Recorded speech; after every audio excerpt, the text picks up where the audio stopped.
Buenas noches, amados hermanos. Es una vez más un hermoso privilegio estar este martes en las instalaciones de la iglesia Ríos de Agua Viva, acompañando al pastor Pedro Pérez y todo su equipo, admirándoles más cada día por el gran esfuerzo y la dedicación que ponen para llevar esta transmisión hasta nuestros hogares. Ojalá lo estemos valorando y estemos verdaderamente considerando el privilegio tan grande que tenemos, a pesar de las circunstancias, de que el Señor nos esté llevando la iglesia a la comodidad de nuestro propio hogar. Esto es un culto muy particular con un hermoso nombre, altar familiar, que pretende exactamente congregar a la familia en un acto de adoración al Señor. Eso es lo que implica altar familiar, y nos regocijamos por ser parte de ello y por poder poner, aunque sea un pequeño granito, para la edificación de este hermoso trabajo. Gracias al pastor Pedro por esta hermosa oportunidad. Y bueno, esta tarde habré de conjuntar lo que hemos venido enseñando. Recordarán que establecemos un principio al que hemos denominado étnico, que descansa o tiene su fundamento en la primera carta a los Corintios, en su capítulo 10, cuando el Señor establece que hay judíos, hay gentiles y está la iglesia del Señor. Un segundo principio muy importante es el principio dispensacional, donde establecimos exactamente la inocencia, la conciencia, el gobierno humano, la promesa, ¿sí?, la ley, la gracia y el reino como periodos de gobierno que establece Efesios en su capítulo 1, después del versículo 9, donde se nos dice que Dios quiso darnos a conocer el misterio de su voluntad, y el propósito de esa voluntad era conjuntar todas las cosas en Cristo. Dice Pablo, así las que están en los cielos como las que están en la tierra. Posteriormente pudimos contemplar lo que es el mensaje de Apocalipsis a las 7 iglesias: Éfeso, Esmirna, Pérgamo, Tiatira, Sardis, Filadelfia y Laodicea. Y creo indudablemente que la experiencia de poder conocer lo que es la historia profética de la iglesia debe ilustrarnos y movernos profundamente al temor con el Señor. Pero por supuesto, dos de los aspectos muy importantes y sobresalientes fue el hecho o privilegio que tuvimos de considerar la profecía de la semana 70 de Daniel en el capítulo 9, a partir de sus versículos 24 en adelante. Una profecía que está encaminada directamente a los judíos y que por muchos siglos los teólogos estimaron como el reloj profético del Señor. Incluso me atreví a mencionar que es tan perfecta la profecía en su cumplimiento, amados hermanos, que hubo quien se atrevió a dudar de la autoridad del libro de Daniel porque no concebían tanta perfección. Es la profecía de las 70 semanas a partir del capítulo 9 que recorre el velo en cuanto a la profecía con relación a los judíos. Estas 70 semanas se relacionan directamente tanto con el capítulo 7 y 8 de Daniel, como también con el capítulo 24 y 25 del libro de Mateo.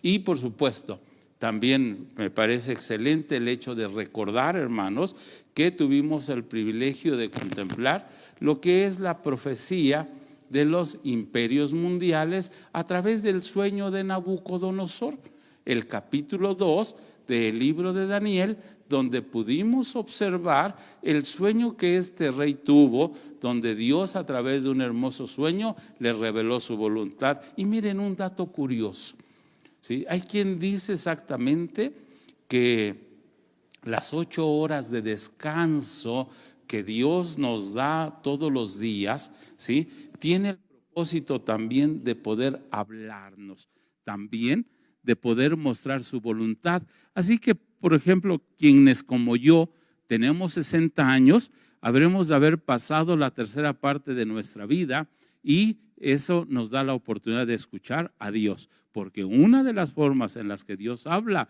es a través de los sueños. Y quiera Dios que nuestros sueños sean también la voz de Dios y que logren crear una conciencia hermosa en nuestra vida para buscar una relación con el Señor.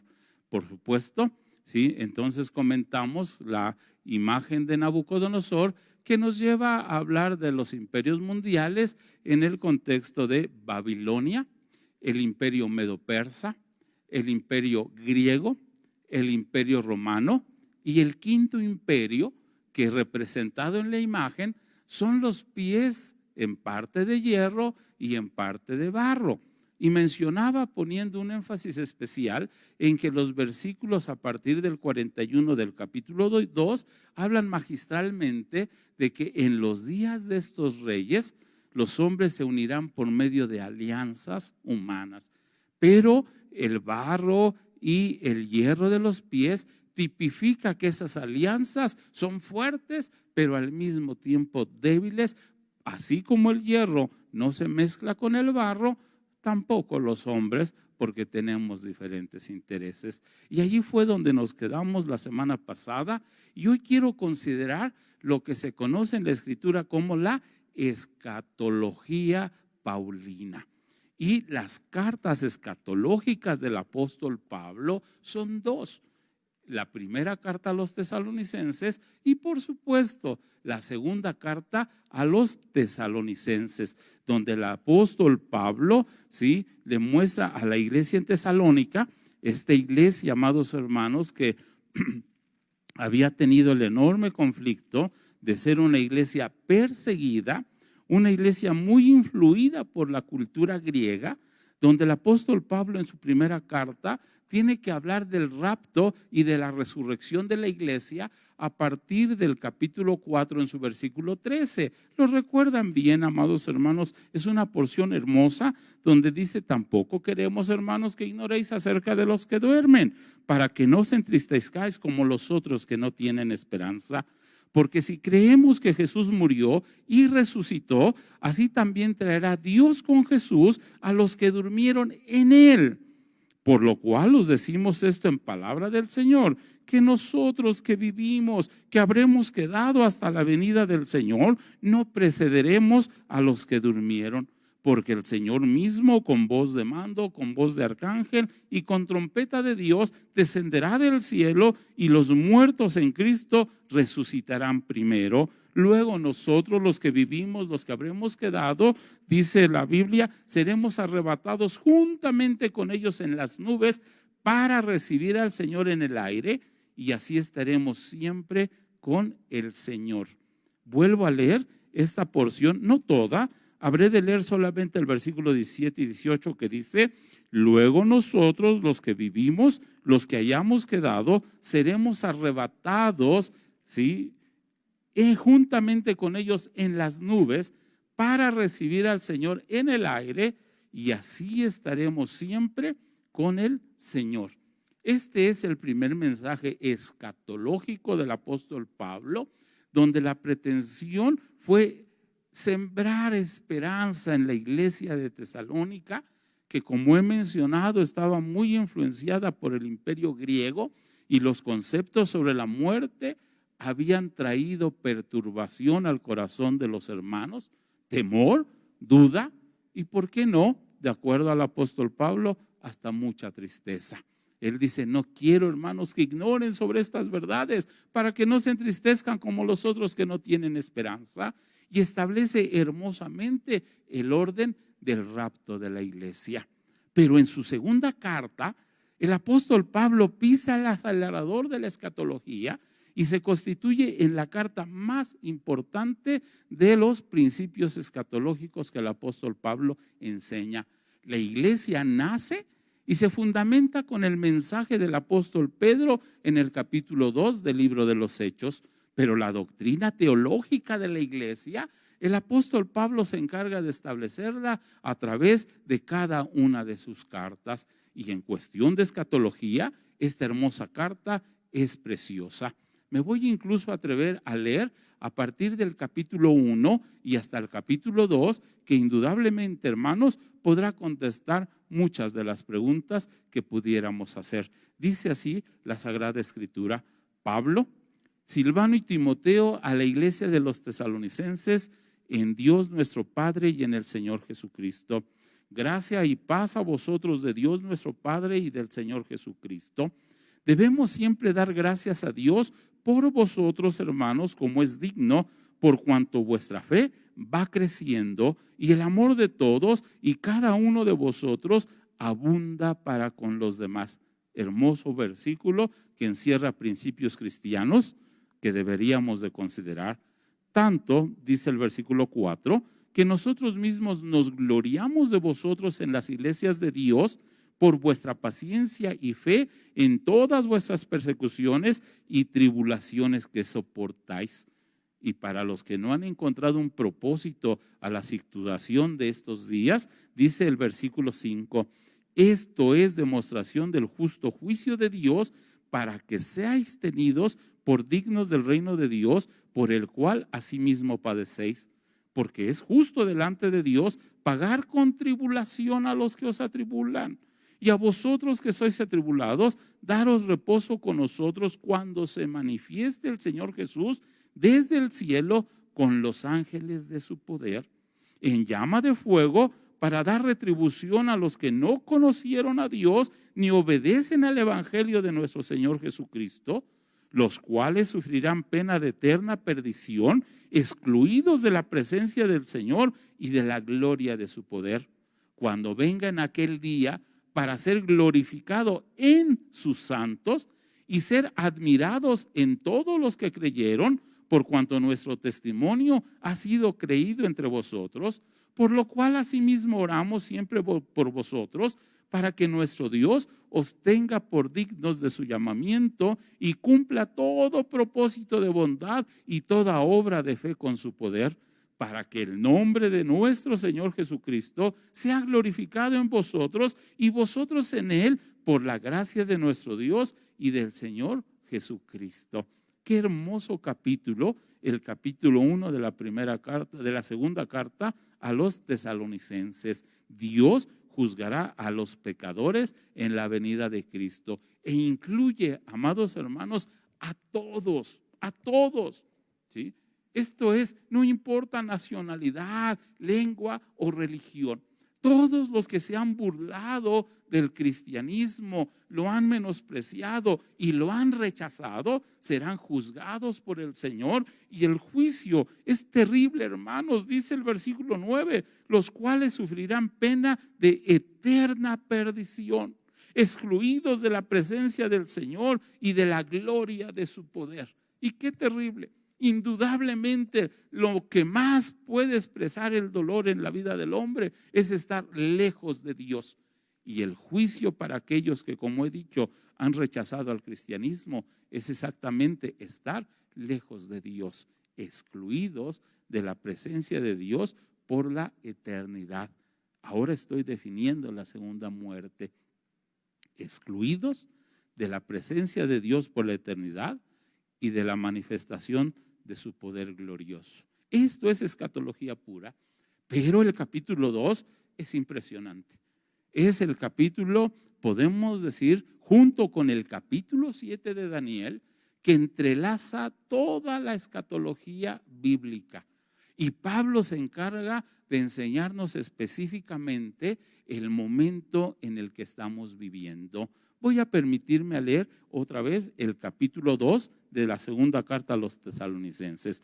Dice el texto: pero con respecto a la venida de nuestro Señor Jesucristo y nuestra reunión con Él, y tengo que aclarar, está hablando del rapto, está hablando del versículo 18 del capítulo 4 de la primera carta a los tesalonicenses. Relaciónenlos, porque hay quien quiere defender cierta doctrina estableciendo que este es un versículo sobre la segunda venida, y no, es un versículo sobre el rapto de la iglesia que está entrelazado, amados hermanos, con el capítulo 4 de Tesalonicenses contundentemente. Dice, les vuelvo a repetir, dice: luego nosotros, los que vivimos, los que hayamos quedado, seremos arrebatados juntamente con ellos en las nubes para recibir al Señor en el aire, y así estaremos para siempre con el Señor. Ese es el encuentro de su iglesia con el Señor. Esa es la reunión del Señor Jesucristo con su iglesia. El versículo 1 lo aclara bien específico, pero con respecto a la venida de nuestro Señor Jesucristo y nuestra reunión con Él, y anótenlo, eso es la primera Tesalonicenses capítulo 4, versículo 18. Dice: que no os dejéis mover fácilmente de vuestro modo de pensar. Es lo que Pablo ya les había dicho en la primera carta: ni os conturbéis, ni por espíritu, ni por palabra, ni por carta como si fuera nuestra, en el sentido de que el día del Señor está cerca. Nadie os engañe en ninguna manera, porque no vendrá sin que antes venga la apostasía y se manifieste el hombre de pecado, el hijo de perdición, el cual se opone y se levanta contra todo lo que se llama Dios o es objeto de culto, tanto que se sienta en el templo de Dios como Dios, haciéndose pasar por Dios. ¿No os acordáis que cuando yo estaba todavía con vosotros os decía esto? Y ahora vosotros sabéis lo que lo detiene, a fin de que a su debido tiempo se manifieste. Porque ya está en acción el misterio de la iniquidad, solo que hay quien al presente lo detiene hasta que él a su vez sea quitado de en medio. Y entonces se manifestará aquel inicuo a quien el Señor matará con el espíritu de su boca y destruirá con el resplandor de su venida. Inicuo cuyo advenimiento es por obra de Satanás, con gran poder y señales y prodigios mentirosos, y con todo engaño de iniquidad para los que se pierden, por cuanto no recibieron el amor de la verdad para ser salvos. Por esto Dios les envía un poder engañoso para que crean la mentira, a fin de que sean condenados todos los que no creyeron a la verdad, sino que se complacieron en la injusticia. Dije, este hermoso capítulo se presta para dar respuestas a las posibles preguntas que pudiésemos tener, pero muy especialmente enfatiza 3 aspectos que son necesarios para que se consume el rapto de la iglesia. Vuelvo a reiterar, cuando está hablando en el capítulo 4, versículo 18, sobre esa experiencia, en el capítulo 2, versículo 1 de su segunda carta, está hablando de nuestra reunión con Él. Y este capítulo establece 3 principios vitales para podernos reunir con el Señor Jesucristo. Esto es, para que se pueda dar el rapto, tiene que darse primero estos 3 principios, y vamos a aclararlos. Dice el apóstol Pablo, escribiéndole a los tesalonicenses y anticipándoles sobre los peligros que se pudieron dar. Dice: que no os dejéis mover fácilmente de vuestro modo de pensar. Pablo ya les había enseñado cómo iba a ser el proceso de el rapto. Dice: ni os conturbéis, ni por espíritu, ni por palabra, ni por carta como si fuera nuestro. Implican los riesgos que estamos viviendo en estos días, que es el concepto de una iglesia turbada por un espíritu. No es el espíritu, es un espíritu, o por palabra o por carta. Dice Pablo: no, ninguno de eso que pueda manifestarse tienen verdad. Y luego dice: nadie os engañe en ninguna manera, porque no vendrá, y número 1, sin que antes venga la apostasía. Sin que antes venga la apostasía. Y eso es un aspecto muy importante que nos revela también el libro de Apocalipsis en su capítulo 3, versículo 14, cuando está hablando del concepto de la Odisea. Y el tiempo histórico de apostasía, el único que se ha dado a lo largo de los 19 siglos de cristianismo, es en los últimos días donde nos ha tocado vivirlo a nosotros. La apostasía es rechazar voluntaria y conscientemente las propias convicciones. Cuando lo aplicamos al cristianismo, es rechazar voluntaria y conscientemente la doctrina y a Cristo. Entonces, apostatar de la fe es rechazar a la doctrina y a Cristo. Y comenté en el periodo de la Odisea el cambio social tan radical que se dio en la década de los 60 del siglo pasado, cuando después de la manifestación, por ejemplo, del grupo Bilderberg, con un nuevo concepto social, se empezaron a dar aspectos como lo que se conoce como liberación femenina, el movimiento estudiantil, la liberación o, en este caso, los derechos infantiles, incluso el concepto de los derechos de la que se conoce como LGBT, el movimiento, ¿sí?, doctrina cristiana. ¿Sí? Y eso fue terrible. Y tocaron los asuntos medulares del cristianismo, poniendo en tela de duda el nacimiento de Cristo. Así, tal cual. ¿Sí? Llegaron a concebir lo que el docetismo concibió en el primer siglo y establecer que incluso Jesús pudo llegar a ser solamente una emanación del conocimiento y no haber sido una persona real. Por eso Juan ocupa mucho tiempo de sus 3 cartas para enfatizar esta hermosa verdad, e incluso se atreve a decir que quien niega que Cristo vino en carne es el anticristo. Así, tal cual. Primera de Juan capítulo 4, quien niega que Cristo vino en carne es el anticristo, porque esa es una de las verdades esenciales del cristianismo. Y cuando muchas iglesias empezaron a rechazar con el engaño del enemigo, y miren que hay una diferencia muy clara entre mentira y engaño.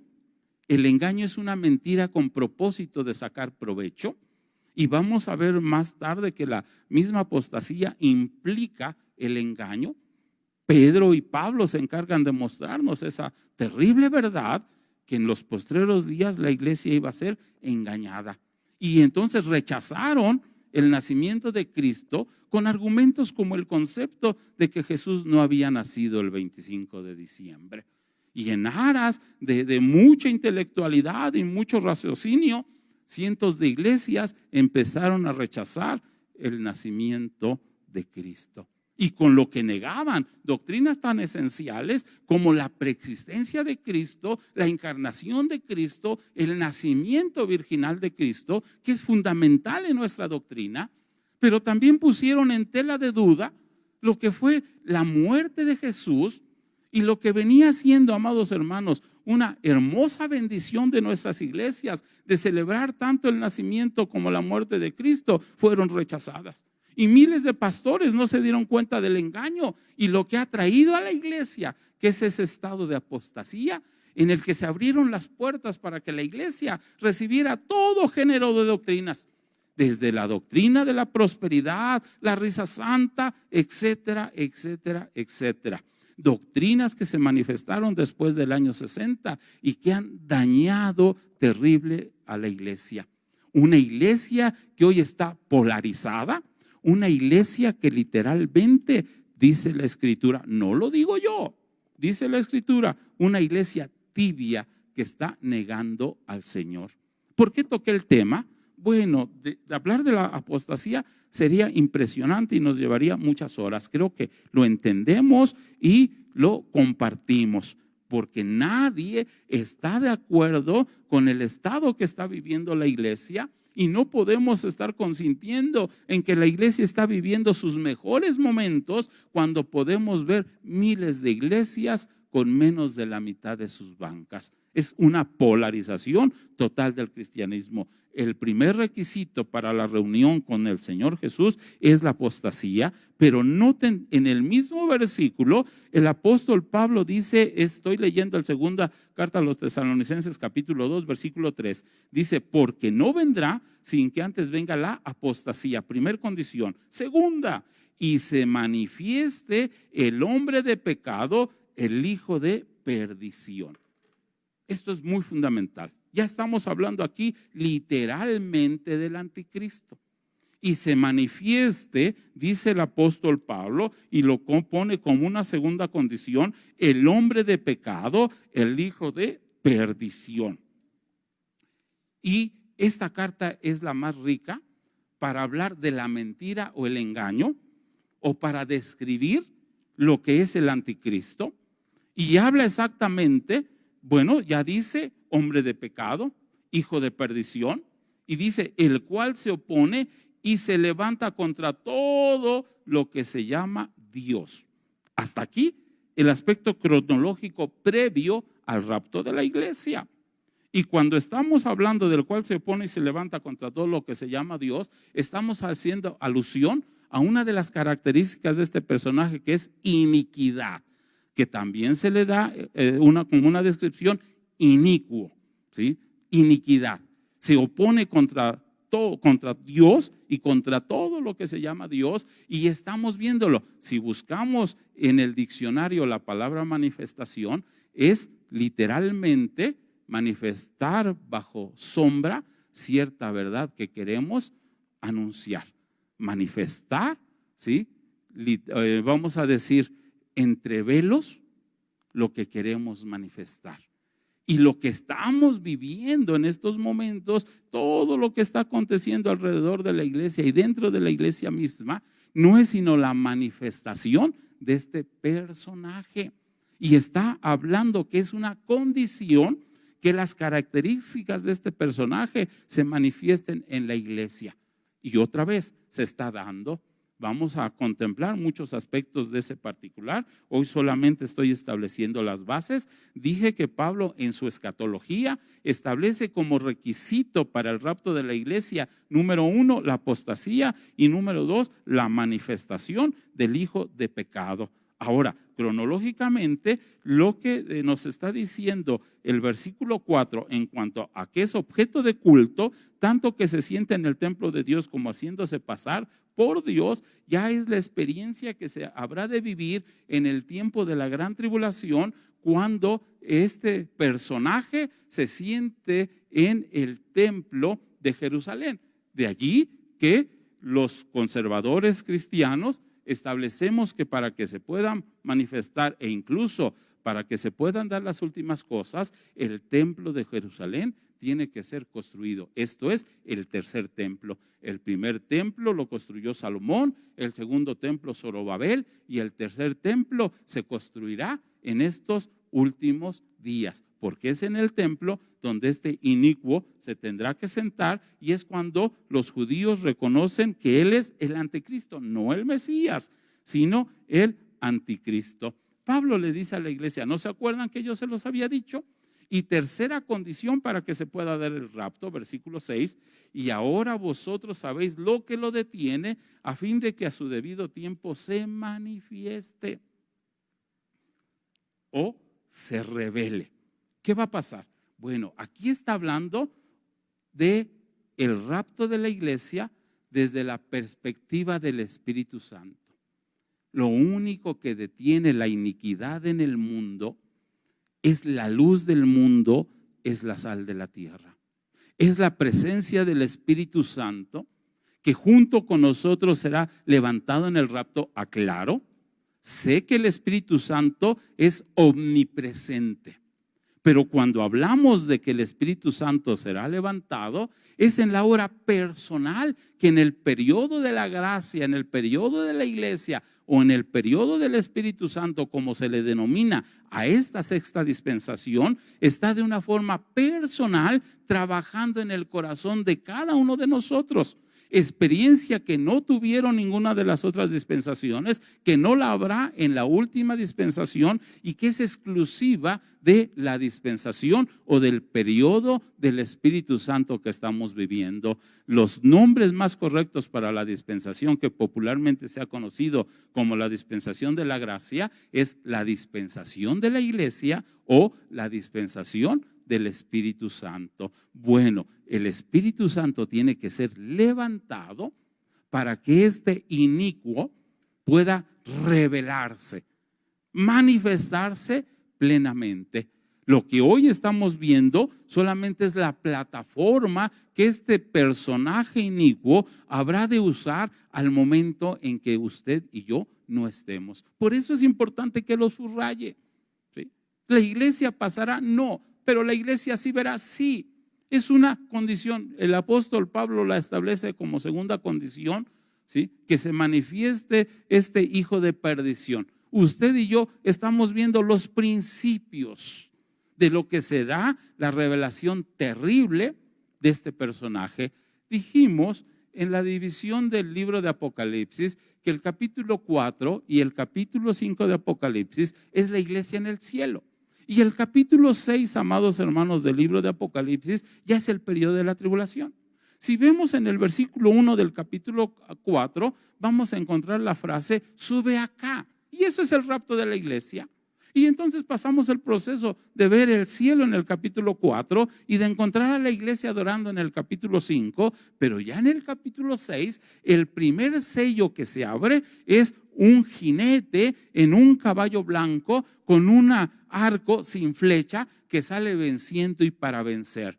Para que este personaje se pueda revelar personalmente, nosotros ya no tenemos que estar aquí, pero la obra sí la veremos. Pablo vuelve a enfatizarlo cuando después de eso dice en el versículo 7, porque ya está en acción el misterio de la iniquidad. Esta acción, el misterio de la iniquidad, se refiere a los planes y propósitos que el enemigo ha hecho desde el principio de la historia para ocupar el lugar de Dios. Ustedes saben que él es usurpador, ¿sí? Y aprovechando los movimientos sociales de la humanidad, este personaje ha creado todo un misterio. Desde el siglo XVII, con las logias masónicas, con las enseñanzas de los Illuminati, que se cristalizó después de la Segunda Guerra Mundial en 1948, con lo que fue con lo que es el grupo Bilderberg, posteriormente en 1952 con el establecimiento de la Comunidad Económica Europea, y junto con ello todas las organizaciones mundiales que están bajo la cobertura y con el propósito de este personaje. El misterio de la iniquidad es el propósito de Satanás de usurpar el lugar de Dios. Y con ese propósito usará a quien usted y yo conocemos como anticristo y falso profeta, y si no se puede manifestar ahorita, no lo hará, porque es necesario que la iglesia sea levantada y que junto con la iglesia el Espíritu Santo sea llevado. Es decir, la obra personal del Espíritu Santo cesará cuando usted y yo como iglesia ya no estemos. E imagínense qué terrible el mundo. Si hoy lo único bueno que tiene el mundo es la iglesia, cuando ya no estemos la iglesia, ¿qué será de este mundo? ¿Sí? Ese misterio de iniquidad, amados hermanos, incluye la tecnología. Por eso los preparativos, ahora, a partir del año 1961, se dan los albores de la tecnología como hoy la tenemos. La primer computadora, el primer teléfono celular, por supuesto, funcionaban diferente a como funcionan hoy. Incluso cualquiera de nuestros teléfonos celulares contemporáneos es más potente que la computadora que lanzó al Apolo 11 al espacio. Pero a partir de 1961 hasta nuestros días, la tecnología ha avanzado tanto hasta llegar a lo que conocemos como el 5G o la quinta generación en las comunicaciones, que hoy se establece como un arma bélica, como un medio de sojuzgar al hombre, y la próxima semana hablaremos directamente de este misterio de la iniquidad, pero no solamente está empleando la comunicación, está empleando también, por ejemplo, la salud misma, la experiencia de lo que estamos viviendo. ¿Han ustedes escuchado los comentarios del mismo primer ministro de Israel, el señor Benjamín Netanyahu, que habla de la necesidad de que los seres humanos porten un chip? Él habló específicamente de su nación, del pueblo de Israel. Y decía él que a través de un chip se podría evitar exactamente las conglomeraciones y con ello el contagio.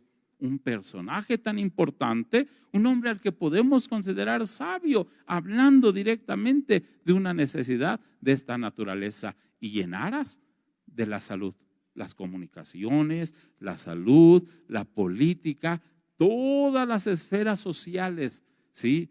Y aún las cuestiones geográficas están siendo empleadas por este misterio de la iniquidad para establecer lo que se considera como nuevo orden mundial. No quiero que pierdan el orden. Estamos hablando que el apóstol Pablo dice que para que se pueda manifestar el rapto, tiene que haber estas tres condiciones. Número uno, que se manifieste la apostasía, que se manifieste el espíritu de iniquidad que estamos viendo, y número tres, que el Espíritu Santo con la iglesia sea quitada de en medio. Entonces ya en esas condiciones, dice el versículo 8, y entonces ya después de estas tres condiciones, el versículo 8 lo establece, y entonces se manifestará, se revelará, ¿sí? Obrará, dice, aquel inicuo, y ya habla de la batalla del Armagedón, a quien el Señor matará con el espíritu de su boca y destruirá con el resplandor de su venida. Y ya vimos Apocalipsis 19, donde se habla de que los cristianos habremos de venir con el Señor. Es más, permítanme leérselos. Estoy yéndome a Apocalipsis 19, donde se habla de la venida del Señor Jesucristo. Dice, entonces vi el cielo abierto, versículo 11, y he aquí un caballo blanco, y el que lo montaba se llamaba Fiel y Verdadero, y con justicia juzga y pelea.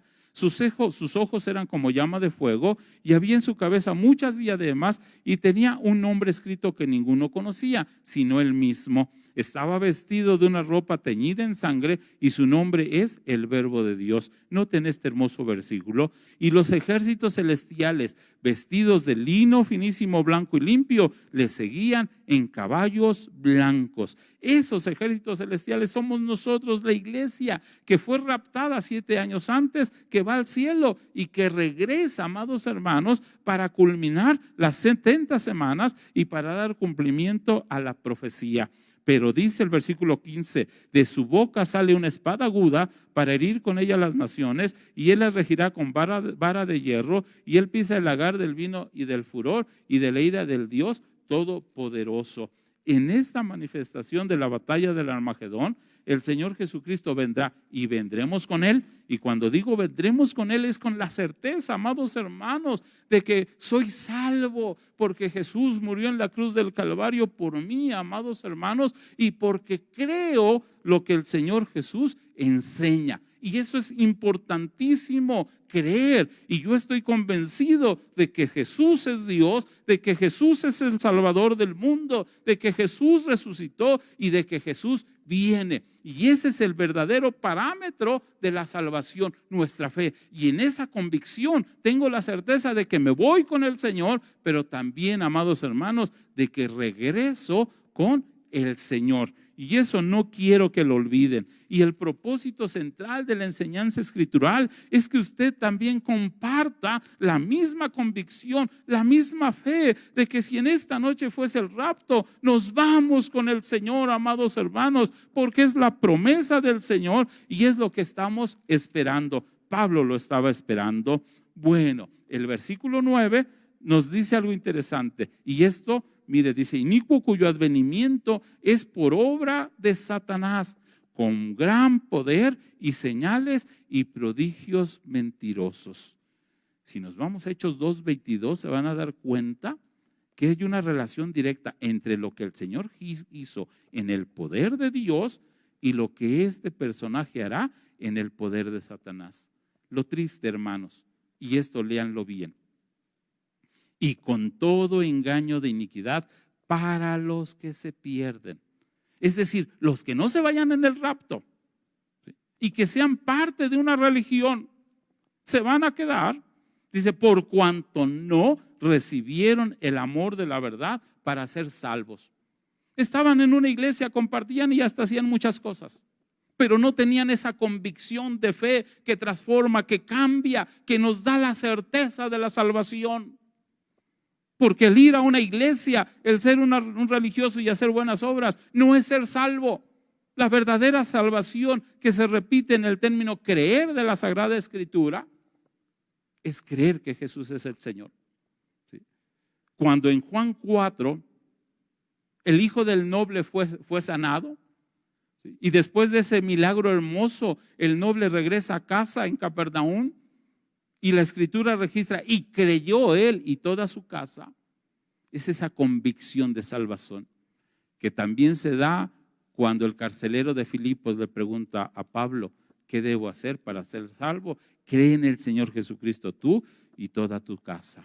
Quien vienen a la iglesia sin tener esa convicción, miren, dice el versículo 11, por esto Dios les envía un poder engañoso para que crean la mentira, a fin de que sean condenados todos los que no creyeron a la verdad, sino que se complacieron en la injusticia.